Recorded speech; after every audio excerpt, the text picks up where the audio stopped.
स्वागत है आपका। आपके साथ मैं हूं शिल्पा रावत। सीधी तस्वीरें आपको दिखाते हैं। कैबिनेट बैठक के बाद प्रेस कॉन्फ्रेंस की जा रही है। कौन सी महत्वपूर्ण प्रस्ताव है जिन पर मोहर लगी है? उठाए गए हैं। 2 दिन पहले हम लोगों ने बनारस के भीतर पैक हाउस, इस मल्टीपर्पज पैक हाउस का वहां पर फ्लैग ऑफ किया है और 1 सप्ताह पहले हमने अमरोहा से एक मल्टीपर्पज पैक हाउस का तो उद्घाटन किया और इन दोनों जगहों से बड़े पैमाने पर आज फल और सब्जियां एक्सपोर्ट की जा रही हैं, जिससे किसानों को अच्छी और बेहतर आमदनी प्राप्त होने वाली है। धन्यवाद।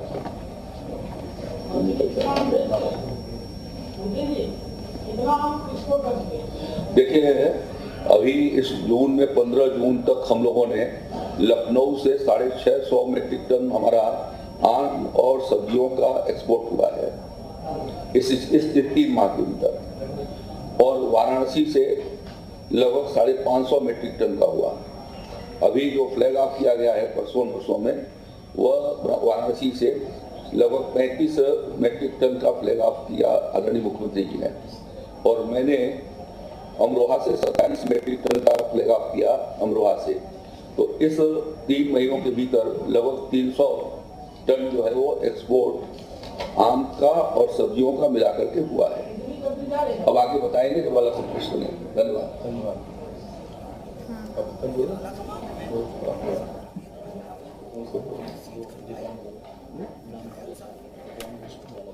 तो ये तस्वीरें हम आपको दिखा रहे थे। कैबिनेट की बैठक समाप्त हो चुकी है। 11 बजे लोक भवन में कैबिनेट की बैठक हुई और तमाम महत्वपूर्ण प्रस्ताव, खास करके उद्यमियों को लेकर यहाँ पर कई फैसले जो हैं वो सकारात्मक तौर पर लिए गए हैं, और उसी को लेकर अब बैठक समाप्त होने के बाद यहाँ पर सरकार के नुमाइंदे जो है सूर्य प्रताप शाही जानकारी दे रहे थे। आप सब लोग अवगत हैं कि जगत गुरु रामभद्राचार्य दिव्यांग विश्वविद्यालय चित्रकूट में स्थापित है और उसके कुलाधिपति जगत गुरु रामभद्राचार्य जी हैं। उनके जो स्वास्थ्य की समस्या है,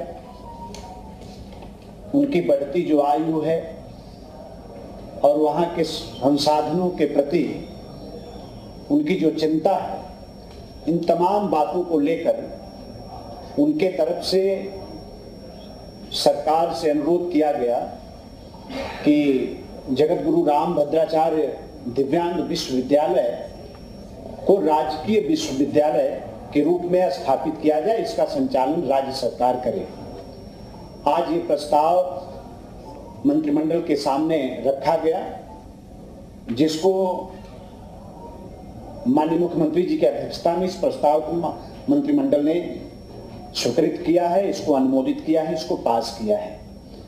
तो अब जगत गुरु रामभद्राचार्य दिव्यांग विश्वविद्यालय अब उत्तर प्रदेश जगत गुरु रामभद्राचार्य दिव्यांग राजकीय विश्वविद्यालय के रूप में अब ये जाना जाएगा और आजीवन कुलाधिपति जगत गुरु रामभद्राचार्य जी ही होंगे।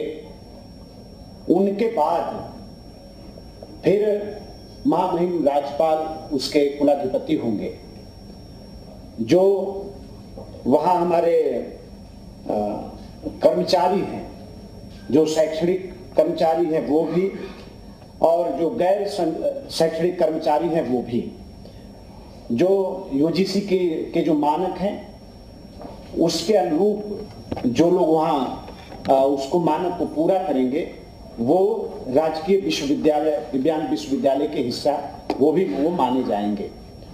50% अब तक वहाँ ये व्यवस्था थी दिव्यांग विश्वविद्यालय की कि 50% अब तक सिर्फ दिव्यांग ही वहाँ अपने शिक्षण का काम, पठन पाठन का काम और उनका वहाँ दाखिला होता था, लेकिन अब से वहाँ 50% हमारे दिव्यांगजन शिक्षा ग्रहण करेंगे और फिर बाकी जो हमारे सामान्य छात्र हैं उनको भी उस विश्वविद्यालय में शिक्षा ग्रहण करने का उनको भी अवसर मिलेगा।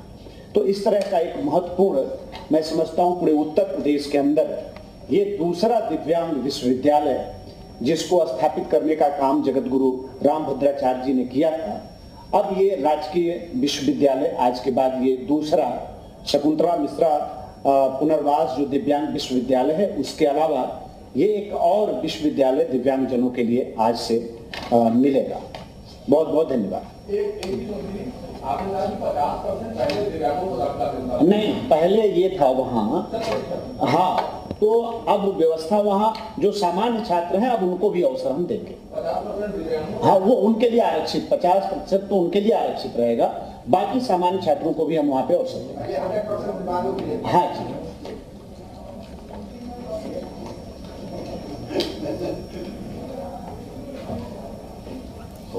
डॉक्टर अरुण कुमार जी, वन मंत्री, अपनी ये बड़ी योजना लेकर आए हैं।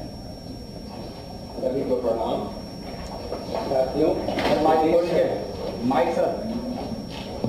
प्रदेश सरकार द्वारा वर्ष 2023-24 में 35 करोड़ पौधारोपण का लक्ष्य निर्धारित किया गया है, जिसमें से 12.60 करोड़ पौधों का रोपण वन एवं वन्यजीव विभाग द्वारा तथा 22.40 करोड़ पौधों का रोपण राजकीय विभागों द्वारा जन सहभागिता, जिसमें नगर पंचायत, नगर पालिका, नगर निगम, जनपद स्तरीय विभागों के मुख्यालय, विकास खंड, कृषकों, समाज सेवी संस्थाओं, NSS के कार्यकर्ताओं के सहयोग से लगाए जाएंगे।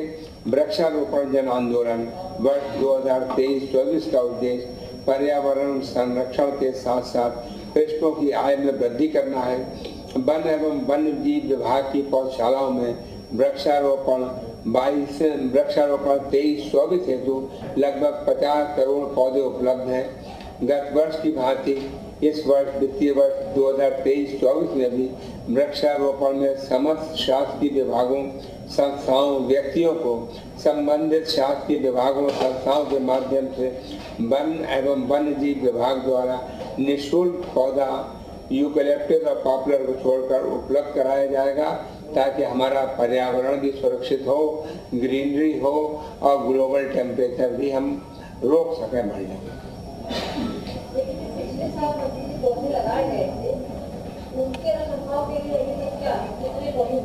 देखिए, पिछली बार जितने लगे थे, हमारे विभाग के सर्वे के अनुसार हमारे विभाग के लगभग 90% पेड़ जीवित हैं।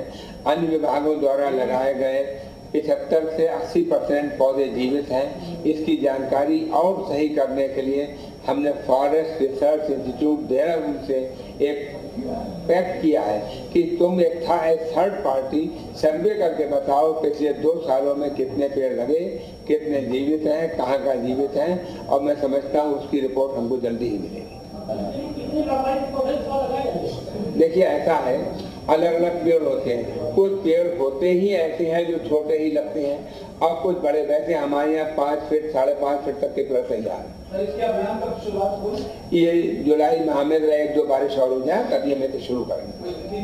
अभी तिथि निर्धारित नहीं हुई है, जल्दी ही आपको हम तिथि से सूचित करेंगे।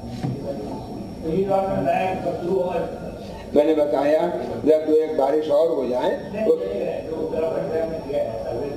वो रिपोर्ट उन्होंने कहा हम आपको जल्दी ही देंगे, और जैसे ही मिलेगी हम आपके सामने रखेंगे। हम कुछ कहें, हमारा विभाग कुछ कहे, दूसरे विभाग कुछ कहें।